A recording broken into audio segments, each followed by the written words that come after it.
Assalamualaikum warahmatullahi wabarakatuh. Bismillahirrahmanirrahim. Alhamdulillahirabbil alamin wassalatu wassalamu ala sayyidina wa maulana Muhammadin sallallahu alaihi wasallam wa ala alihi wa ashabihi ajma'in. La haula wala quwwata illa billahil aliyil azim. Allahumma alhimna ilman afqahu bi awamiruka wa nawahika warzuqna faman na'lamu kaifa nunajik ya arhamar rahimin. Allahumma nakrimna binuril fahmi wa nakhrijna min dhulumatil wahmi waftah lana abwaaba rahmatika fa ya arhamar rahimin. Wa bisanadil muttasil ma'alif hadzal kitab syaulillahi lahumul fatihah. A'udzu billahi minasyaitonir rajim. Bismillahirrahmanirrahim. Alhamdulillahirabbil alamin. Ar-Rahmanir Rahim. Maliki yaumiddin. Iyyaka na'budu wa iyyaka nasta'in. Ihdinas siratal mustaqim. Siratal ladzina an'amta 'alaihim ghairil maghdubi 'alaihim waladdallin. Amin. Para jamaah yang dimuliakan oleh Allah, sebagaimana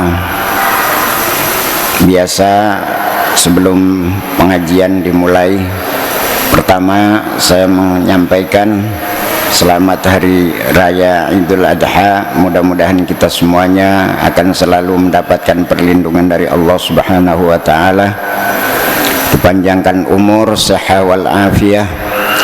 Yang kedua, mengingatkan marilah duduk kita di masjid yang mulia ini kita niati dengan i'tikaf sampai menunggu waktu sholat isya dilaksanakan.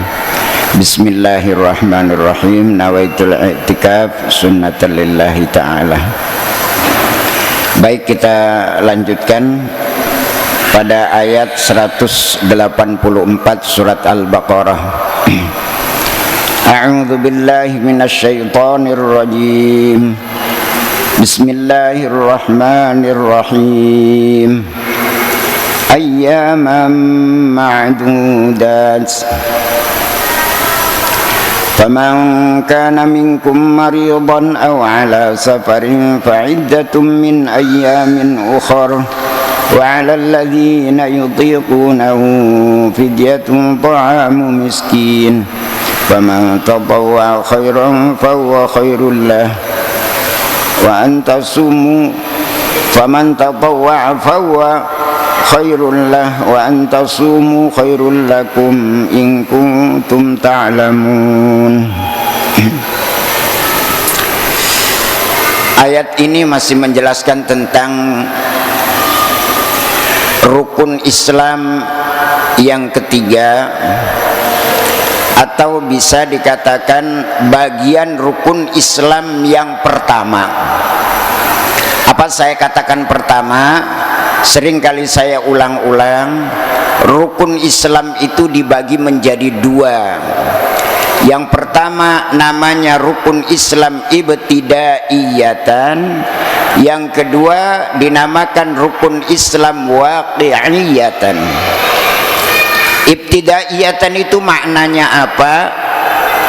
Dari mulai seseorang masuk mukallaf, akil, baligh, wajib di dalam Islam, di dalam rukun Islam wajib melaksanakan 3 rukun terlebih dahulu, yakni syahadat, salat, puasa. Ini namanya rukun Islam ibtidaiyah, rukun Islam pemula. Zakat dan haji tidak disebut? Nanti bagian kedua namanya waqi'iyatan, secara tiba-tiba. Ada seorang muslim dari mulai akil baligh sampai meninggal dunia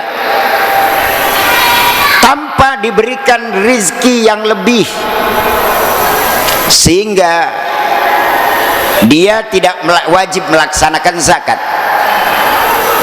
juga tidak wajib melaksanakan haji. Yang wajib syahadat sebagai akidah, yang kedua wajib melaksanakan sholat, yang ketiga wajib melaksanakan puasa. Tetapi apabila ada seorang muslim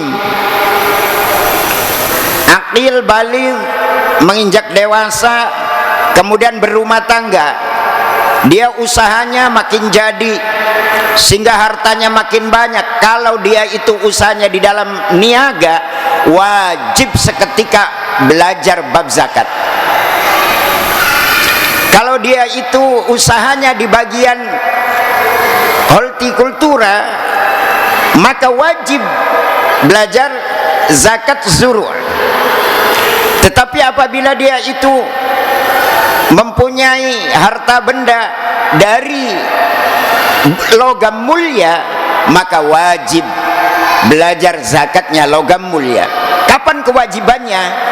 Seketika saat orang itu sudah masuk dalam kategori orang yang mampu.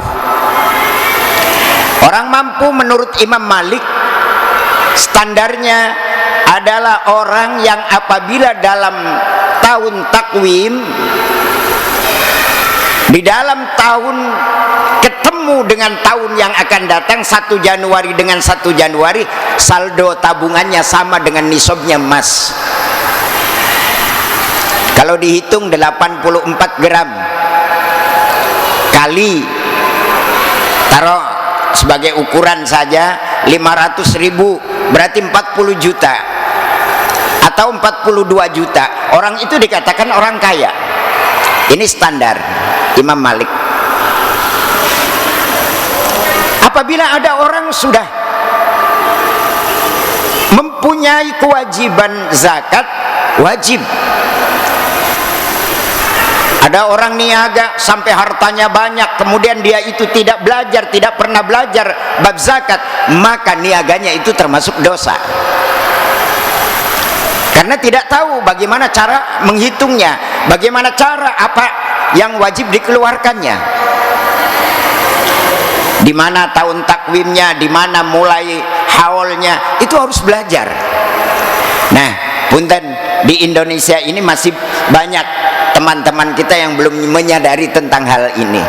Jadi kita bagi dulu, rukun Islam itu dibagi menjadi dua, ada ibtidaiyatan, ada waqi'iyatan. Ibtidaiyatan 3, yaitu syahadat, salat, puasa.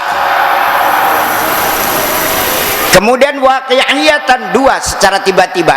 Ada orang usahanya jadi, wajib zakat. Setelah zakat itu dilaksanakan, hartanya makin banyak, wajib melaksanakan ibadah haji. Tetapi kewajiban yang waqi'iyatan itu secara tiba-tiba. Begitu wajib zakat, belajar bab zakatnya. Begitu wajib menunaikan ibadah haji, wajib belajar manasiknya. Itu secara waqi'iyatan. Baik, kembali kepada ayat ayyamam ma'dudat. Di sini di akhir ayat yang menjelaskan tentang puasa itu la'allakum tattaqun, kemudian ayyamam ma'dudat. Ayat ini menggambarkan bahwa ada beberapa hari yang harus dihitung bilangannya. Contoh kayak puasa di bulan Muharram, itu disunahkannya adalah 2 hari, bisa 9, 10, bisa 10, 11. Bulan Dzulhijjah puasanya yang diutamakan adalah tanggal 8, 9. Di dalam bulan suci Ramadan ada kata-kata ayyamam ma'dudat. Ini diperuntukkan kepada orang-orang yang mempunyai illat, diperuntukkan kepada orang-orang yang mempunyai uzur, likibarin karena sudah sepuh, au maradin atau karena sakit, au safarin atau karena perjalanan. Itu adalah ayyamam ma'dudah. Berapa puasa yang kuat dilaksanakan di dalam bulan suci Ramadan, berapa yang tidak puasa di dalam bulan suci Ramadan harus diqadha pada hari-hari tertentu. Tetapi Selanjutnya ayat ini menjelaskan,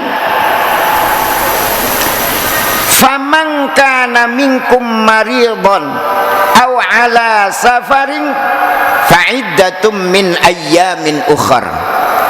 Barang siapa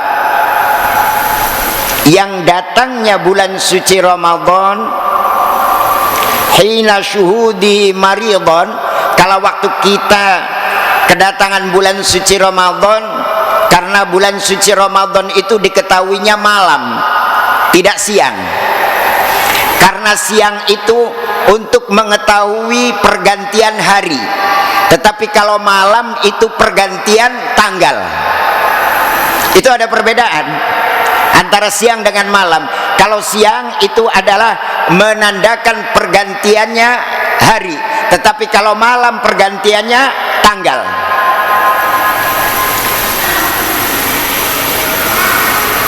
Orang tahu besok melaksanakan puasa itu dari datangnya malam. Sumu liru'yati wa aftiru liru'yati. Puasalah kamu apabila kamu sudah melihat tanggal, melihat ru'yat. Wa aftilu liru'yati, berbukalah apabila kamu melihat tanggal 1 Syawal. Berarti berkaitan dengan malam. Kemudian, kenapa kalau siang itu diketahui sebagai pergantian hari? Karena kalau melihat pergantian hari, karena kalau dilihat matahari itu tidak akan mengecil seperti bulan. Tapi kalau tanggal, oh ini tanggal 1, tanggal 2, itu bisa dilihat daripada bulan segini. Oh ini tanggal 1. Makin besar, makin besar, makin besar. Kemudian diketahui dari mana? Dilihat bulan jalannya. Kalau dari tanggal 1 sampai 14 itu dari barat, kemudian surup lagi ke barat. Kalau tanggal 14 sampai 28 dari timur ke arah barat. Maka di sini ada perbedaan. Maka di sini dikatakan faman kana maridun ay hina syuhudihi. Kalau waktu kita melihat kedatangan tanggal 1 Ramadan ada halangan. Karena apa? Maridun, karena sakit. Aw ala safarin, atau dalam keadaan pepergian. Fa'iddatum min ayyamin ukhar, boleh tidak melaksanakan puasa, tetapi harus dihitung pada bulan-bulan yang akan datang. Artinya apa? Hukum ini menandakan boleh kita berbuka puasa karena ada rukhsah saat perjalanan atau karena saat sakit.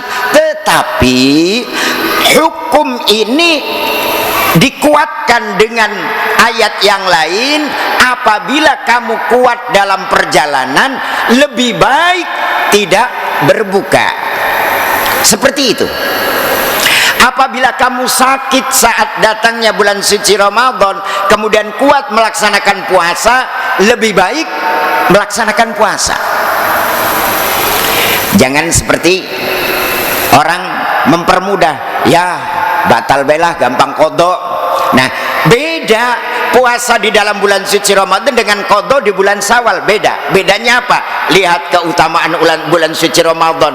Kata Allah Subhanahu wa taala, seluruh amal manusia itu ada catatannya. 1 dibalas 10, 1 dibalas 700. Tetapi di dalam bulan suci Ramadan tidak ada yang tahu kecuali saya, kata Allah. Ini keistimewaan. Duduknya orang, diamnya orang yang berpuasa di dalam bulan suci Ramadan sama dengan tasbih. Tidurnya diberikan ganjaran oleh Allah. Ini keutamaan-keutamanya. Maka ayat ini menggambarkan barang siapa yang kedatangan bulan suci Ramadan kemudian berhalangan karena sakit atau dalam perjalanan, perjalanannya juga ada batasan, di mana perjalanan itu diperbolehkan untuk melaksanakan sholat qashar. Itu boleh buka. Kalau saya berangkat ke Cirebon buka, itu namanya orang mempermudah. Artinya apa? bukan sekedar safar, bukan.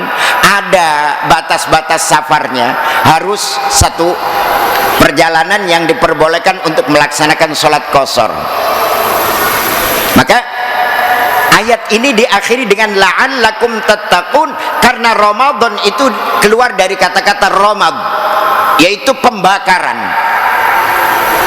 Orang kalau sedang puasa itu rasa haus, panas. Itu kata-kata ramad, panas sekali. Akhirnya apa? Di situ kata Rasulullah, sumu tasihhu, berpuasalah kamu sehat. Karena apa? Lemak-lemak yang ada di dalam tubuh kita itu akan dibakar dengan panasnya puasa di dalam bulan suci Ramadan.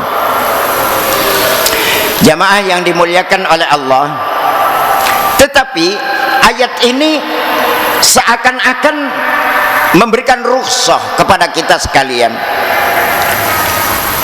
Wahai umat Islam yang akan perjalanan di dalam bulan suci Ramadan, kemudian dalam keadaan sakit, kamu dalam keadaan tidak kuat puasa, maka berbukalah.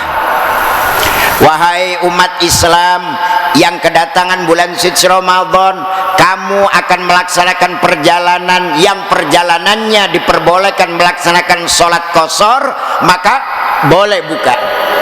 Tetapi ada jawabnya, fa'iddatum min ayyamin ukhar, wajib diganti. Begitu ulama memberikan ketegasan di dalam orang-orang yang mendapatkan rukhsah di dalam bulan suci Ramadan. Apabila kamu meninggalkan puasa di dalam bulan suci Ramadan, kemudian sampai masuknya Ramadan lagi belum diqadha, maka 1 hari wajib mengeluarkan fidyah. Bayangkan, kalau ada orang meninggalkan puasa selama 10 tahun, maka akan bertikel-tikel. Apanya? Fidyahnya. Coba, tahun pertama meninggalkan belum qadha, wajib mengeluarkan fidyah 1 mud. Tahun kedua 2 mud. Tahun ketiga 3 mud. Sampai tahun ke-10 10 mud 1 hari. Ini betapa beratnya. Maka rukhsah ini sebagai gambaran, apabila kamu dalam perjalanan kemudian kamu kuat melaksanakan puasa, puasalah, karena di situ ada hikmah. Apabila kamu sakit, datangnya bulan suci Ramadan, kuat melaksanakan puasa, puasalah, lebih baik. Wa antasumu khairul lakum.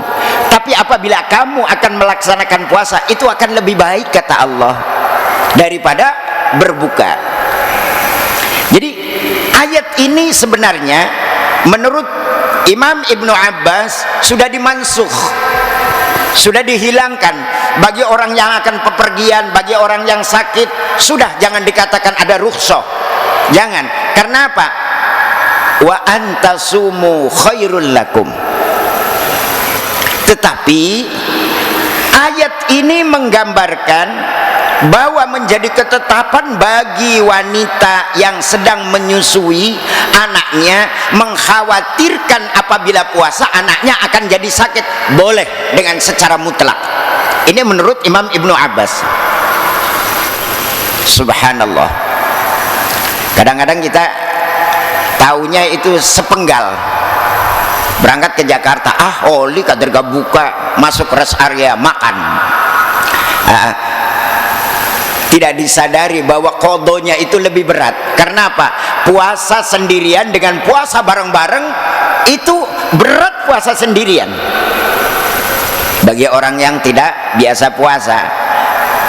Saya kalau dipilih suruh tidak tidur semalam dengan puasa 1 hari, saya milih tidak tidur semalam. Subhanallah, yang namanya puasa tuh males, bukan main.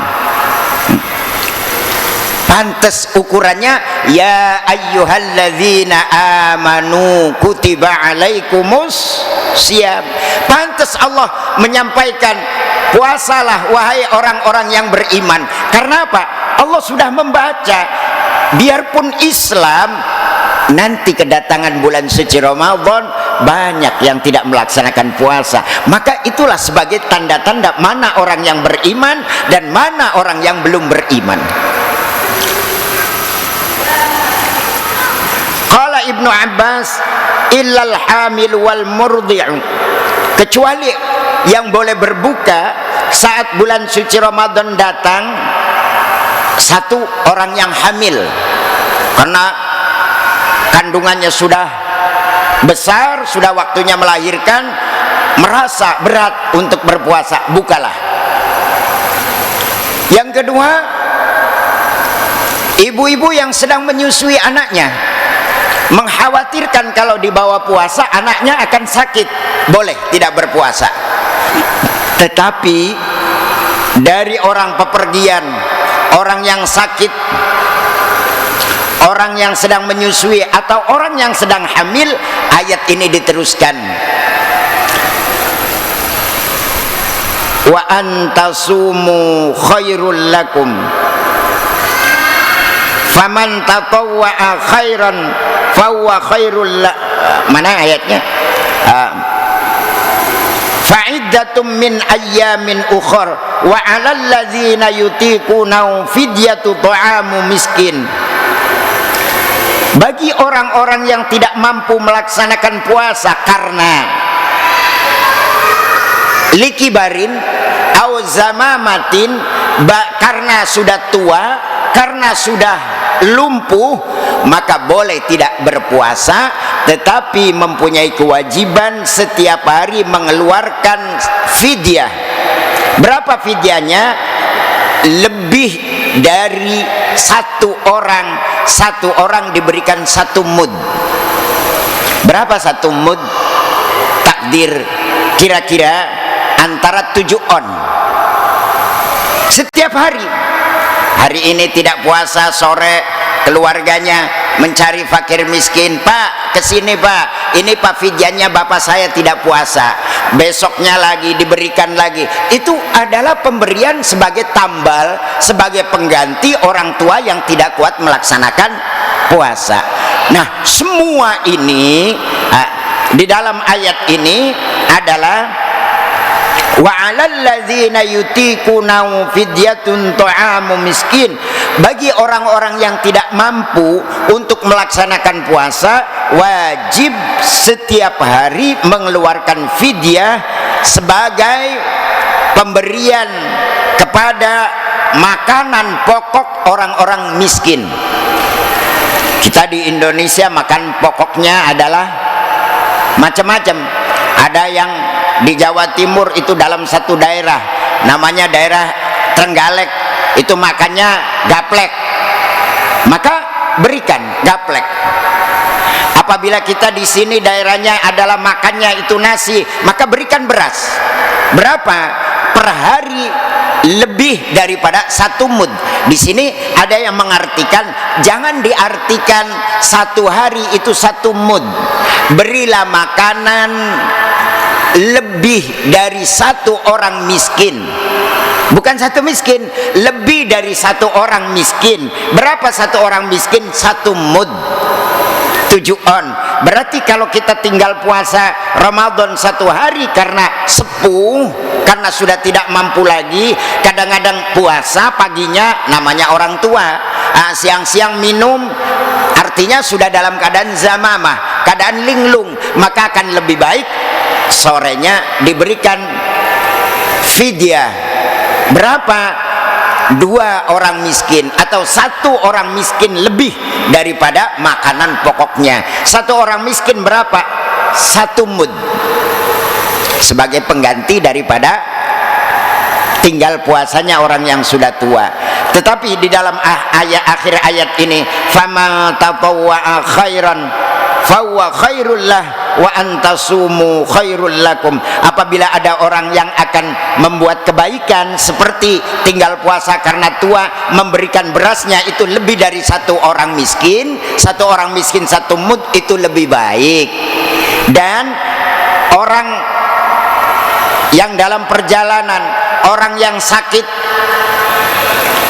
apabila melaksanakan puasa itu lebih baik daripada tidak puasanya. Berbeda dengan si hamil, berbeda dengan murdi, dengan orang yang sedang hamil dan orang yang sedang menyusui, tidak puasa juga bagus demi kesehatan anaknya, demi kesehatan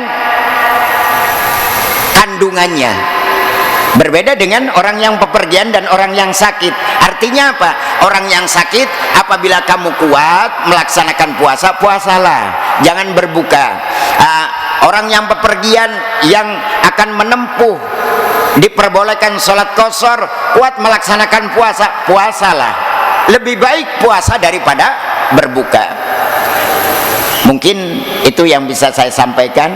Mudah-mudahan ada manfaatnya, dan mudah-mudahan kita semuanya dipanjangkan umur, bisa ketemu dengan Ramadan yang akan datang, sehingga kita bisa melaksanakan ibadah Ramadan. Karena apa? Saya ingat hadis Rasulullah sallallahu alaihi wasallam, Rajab itu adalah bulan menanam, Sya'ban itu bulan menyiram, Ramadan adalah bulan memetik. Umat Muhammad diberikan keleluasaan beribadah di dalam bulan suci Ramadan. Bahkan kalau toh umat Muhammad ini tahu keistimewaan Ramadan, yakti setiap bulan ini ingin dijadikan Ramadan. Mudah-mudahan kita bisa ketemu lagi dengan Ramadan yang akan datang dalam keadaan sehat wal afiyah. Baik, sebelum saya tutup, barangkali ada yang perlu ditanyakan, dipersilakan. Saya awali karena belum ada yang angkat tangan. Ada orang yang bertanya tentang puasa yang mengiringi berbarengan dengan wukuf di Arafah. Kita di Indonesia atau di selain tempat itulah disunahkan puasa Arafah terkenalnya, dan rewardnya itu diampuni dosanya yang telah lalu dan yang akan datang. Nah, kalau yang telah lalu nih orang kritisi masuk akal, tapi kalau yang akan datang boleh jadi berbuat syirik, apa diampuni gitu. Nah, pertama. Terus kalau puasa Ramadan memang sesuatu yang ditentukan dan ditetapkan karena dengan berbagai macam alasan apapun dan keringanan, sampai istilahnya ada denda seperti memberi makan orang miskin kalau dia nggak mampu. Orang yang meninggalkan dunia saat Ramadan, dia memang sepuh, terus kadang-kadang dibayarnya fidyahnya itu menjelang akhir bulan Ramadan. Apakah tetap wajib dikodoin oleh ahli warisnya puasanya itu? Itu aja Pak Kiai, mohon pencerahannya. Baik, terima kasih. Ini kemarin agak rame di medsos tentang keutamaan puasa Tarwiyah dan puasa Arafah. Berbeda dengan puasa Muharram. Barang siapa yang puasa pada tanggal 10 Muharram, maka dosanya akan diampuni dosa 1 tahun. Tetapi barang siapa yang berpuasa di hari Tarwiyah tanggal 8 bulan Dzulhijjah dan tanggal 9 Dzulhijjah, maka akan diampuni dosanya 2 tahun. Tahun yang sudah dilewati dan tahun yang akan datang. Setelah saya pelajari di dalam hadis itu, kenapa keistimewaan puasa di dalam hari Tarwiyah dan hari Arafah itu bisa 2 tahun dosa yang akan diampuni oleh Allah? Alasannya apa? Ulama-ulama menyatakan karena puasa Tarwiyah, puasa Arafah ini pun bagi orang yang tidak menunaikan ibadah haji. Kalau orang yang menunaikan ibadah haji itu tidak disunahkan. Alasannya apa? Karena di dalam puasa Tarwiyah dan bulan Arafah ini dilaksanakan di dalam bulan Muharram, di apit 2 Muharram, yakni Dzulqa'dah, kemudian Dzulhijjah, di depannya Muharram.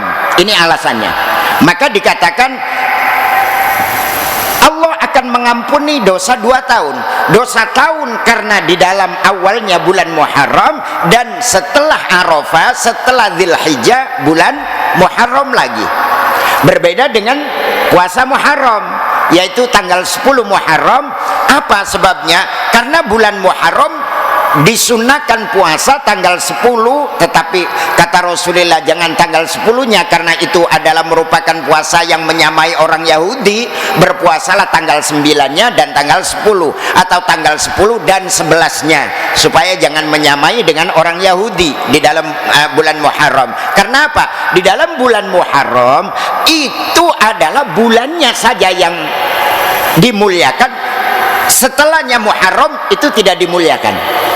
Ini alasannya seperti itu, sorehnya.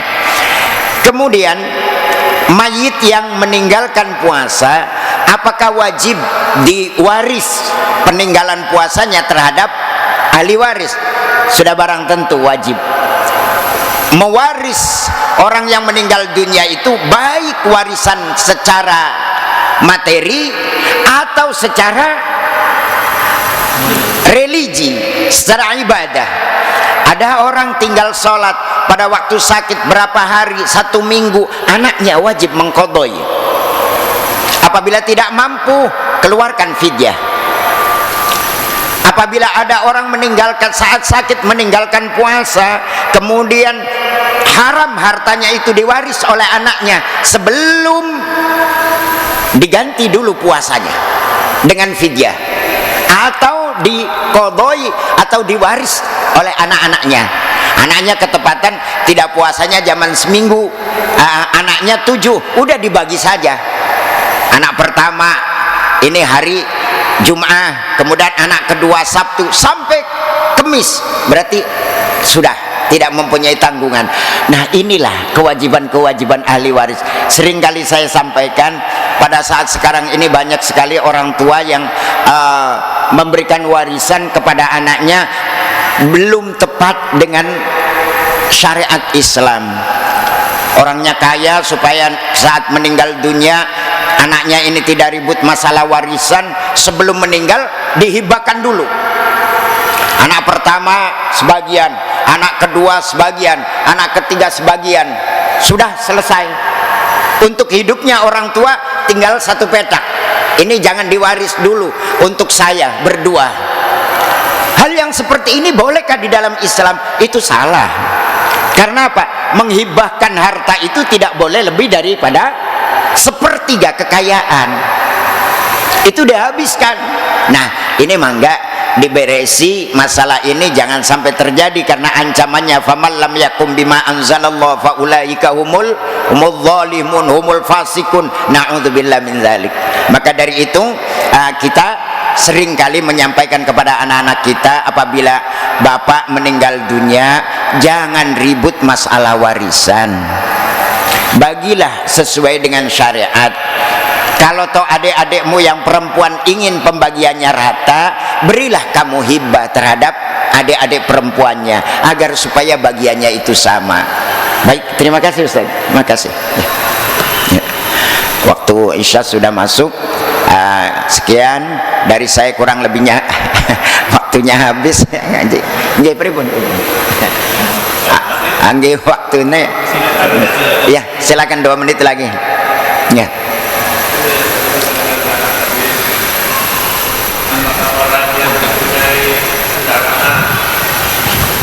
Diwajibkan kena zakat ataupun rumah, Ya. sedangkan harga rumah atau kendaraan itu melebihi daripada satu nisab lah. Baik. Barangkali itu saja, apa kena kewajiban zakat apa enggak? Terima kasih Kiai. Terima kasih Anji. Kendaraan itu ada nggak di dalam harta yang wajib dizakati? Yang wajib dizakati itu niaga, zuru, tanaman, kemudian emas, kemudian hayawan, raja kaya. Kendaraan itu tidak ada. Jadi biarpun mobil itu harganya 1 miliar, wajib zakat nggak? Ya tidak wajib zakat. Jadi wajibnya apa? Ya tidak wajib. Sunnahnya adalah infak, agar supaya kendaraan ini berkah. Tidak wajib. karena itu bukan merupakan bagian daripada harta yang wajib dizakati. Banyak orang yang bertanya seperti itu, bagaimana kendaraan yang kita miliki? Ya, tidak wajib zakat, apalagi kendaraan yang masih dalam keadaan kredit, berarti belum milkut tam, belum milik sempurna.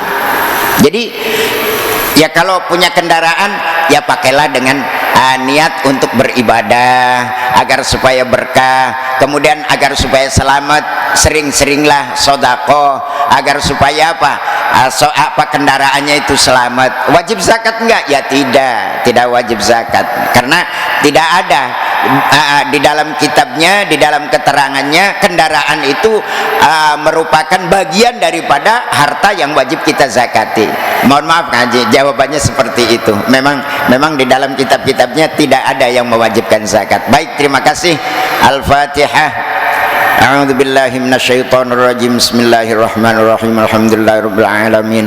Arrahmanir rahim. Maliki yaumiddin. Iyyaka na'budu wa iyyaka nasta'in. Ihdinas siratal mustaqim. Siratal ladzina an'amta 'alaihim ghairil maghdubi 'alaihim waladdallin.